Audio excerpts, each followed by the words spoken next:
Hello there. By now, you all know that I am really big on democracy and making sure you get out there and have your vote. And we've just had a pretty rough election, but it's time for you to step up again and have your say again about something that is completely different, but no less important.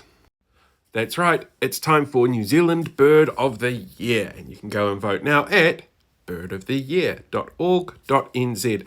And I have to admit, I do my research on my candidates and I'm having so much trouble deciding who to pick. On one hand, I love the story of the toho, how it was basically blown off course and ended up becoming endemic to New Zealand. It's amazing and so cute. Or the titiponamu, which is something that shows up in my garden quite a bit. So I'm always very excited to see it sort of flit around out there. It's adorable. And there's classics as well, like the tui. And I should point out, I've been dealing with politics and politicians for a really long time, and the tui is the only one that's actually done any door knocking in my area for this campaign.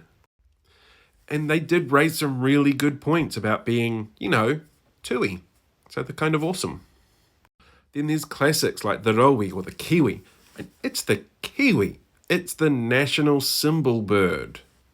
I wonder if that gives it an unfair advantage of some sort.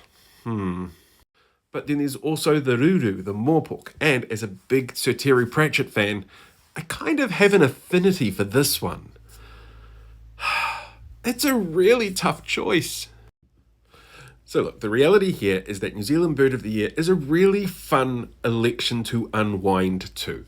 It's not the end of the world. These birds are not going to be making life and death decisions or deciding whether or not you get fluoride in your water supply or anything like that. We don't need to worry about whether or not they're anti-vaccination and anti-mandate and have no critical thinking skills.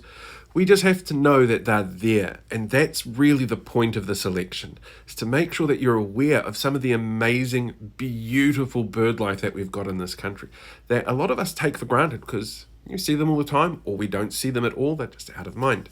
Go check out birdoftheyear.org.nz. Have a vote. Learn a little bit about each of them because there's a little write-up about each of the birds as well. It's really cool and it's a lot of fun. And I'm not going to endorse any candidates. I have a personal belief that I shouldn't endorse candidates, but definitely get out there and have some fun with this one.